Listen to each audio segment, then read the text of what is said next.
Anak yang pemarah. Ada seorang anak lelaki yang mempunyai temperamen yang sangat buruk. Setiap kali saat suasana hatinya sedang tidak baik, ia akan mudah emosi, berteriak, membanting barang, dan melompat-lompat. Sikapnya sering tidak bisa dikendalikan. Melihat sikap putranya yang buruk, sang ayah pun termenung. Ia berpikir untuk menemukan cara merubah temperamen keras putranya tersebut. Suatu hari, sang ayah membuat sebuah pagar kayu di pekarangan rumahnya. Setelah selesai membangun pagar tersebut, sang ayah pun berkata pada putranya, "Nak, ayo kemari. Lihat, ayah punya mainan baru untukmu. Sebuah palu dan beberapa buah paku." Buat apa palu dan paku-paku ini ya? Begini, jadi ayah punya permainan kecil. Setiap kali kamu marah, ayah menugaskanmu untuk menumpahkan kekesalanmu di sini. Kamu tancapkanlah sebuah paku dengan palu barumu itu keras-keras. Putranya menjadi senang mendengarnya. Ia menganggap permainan itu sangat menarik. Kini, setiap kali marah, ia akan berlari ke halaman rumahnya, lalu memaku dengan palunya keras-keras, hingga kekesalannya hilang. Seminggu pertama, begitu banyak paku yang tertancap di pagar kayu tersebut. Namun perlahan tapi pasti, sang ayah melihat bahwa putranya mulai bisa menahan diri agar tidak marah. Bahkan terkadang sering termenung sendiri di pagar kayu tersebut, dengan palu dan paku di tangannya. Ayah pun bertanya, "Maukah kamu memberitahu ayah apa perasaanmu, Nak?" Nggak tahu kenapa ya, saya sudah nggak mau marah. Rasanya kok begitu saya sampai di sini, marah saya hilang. Dan saya udah nggak mau memaku lagi. Ayah tersenyum pada putranya. Ia lalu berkata, "Oh, bagus. Kamu bisa berpikir seperti itu, Nak. Sekarang coba kamu bantu ayah mencabut paku-paku ini dari pagar kayu kita ya." Putranya itu menganggukkan kepalanya. Berdua, mereka mencabut paku-paku itu bersama. Ayah lalu menunjukkan pada putranya lubang yang muncul di bekas-bekas paku yang ditancapkan. "Tahukah kamu, Nak, meskipun paku itu sudah tidak ada, tapi lubang itu selamanya tidak akan hilang. Saat kamu marah, lubang-lubang itu adalah seperti luka yang kamu torehkan pada orang-orang." Putranya itu mengangguk mengerti. Walaupun masih muda, kini ia lebih berhati-hati dalam meluapkan emosinya dan menjadi jauh lebih baik dalam tingkah lakunya. Seringkali saat emosi, kita sering lupa dan mudah mengucapkan kata-kata kasar yang bisa menyakiti seseorang dan membekas di ingatannya. Karena itu, sebelum mengucapkan sesuatu, pikirkanlah terlebih dahulu baik-baik sebelum Anda menyesal seumur hidup dan merusak suatu hubungan. Shalom, Bapak Ibu Guru, Bapak Ibu orang tua di rumah, serta anak-anak yang terkasih. Semoga semua dalam kondisi sehat dan penuh sukacita.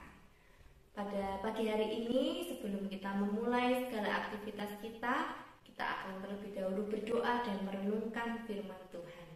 Mari bersama-sama kita bersatu hati di dalam doa. Bapa yang baik, kami berterima kasih untuk berkat dan anugerah Tuhan di dalam kehidupan kami.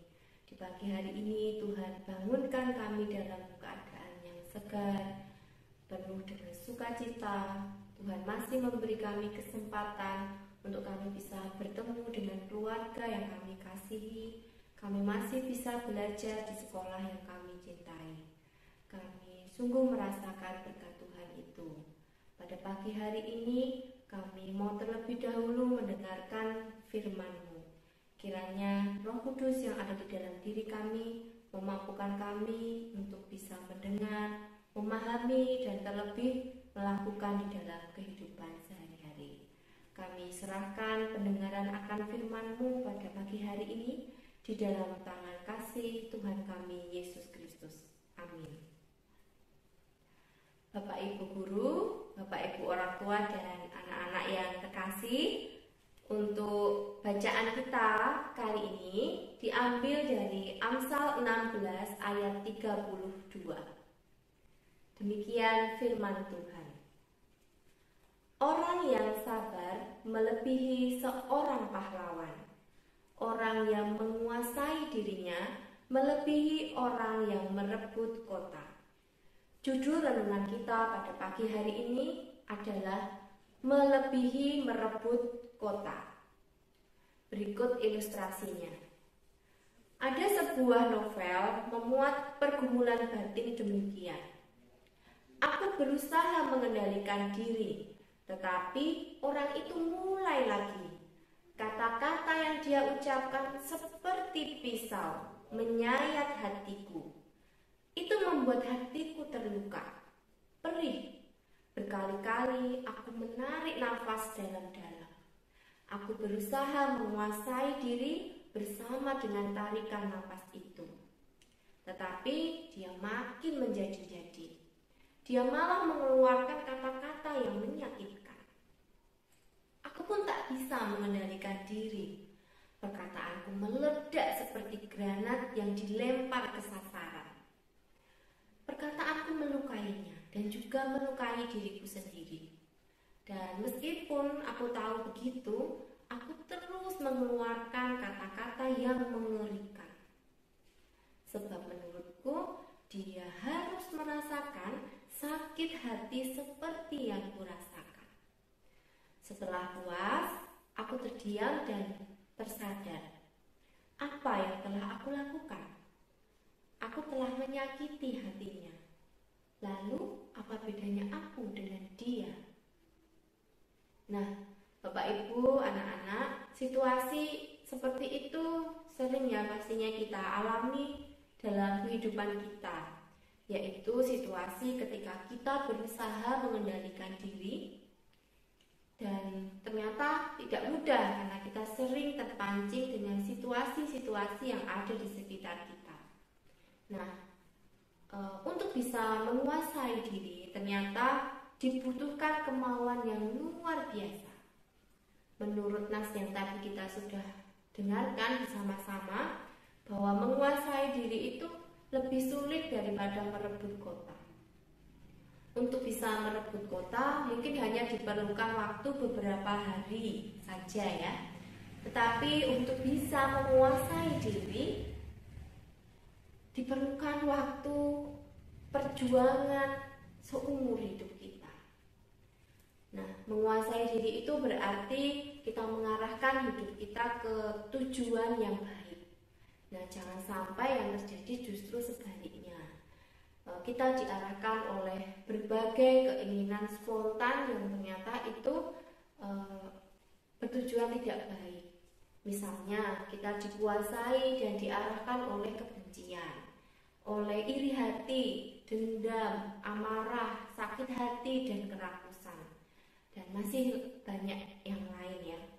Dan mari bersama-sama kita belajar untuk menguasai diri kita.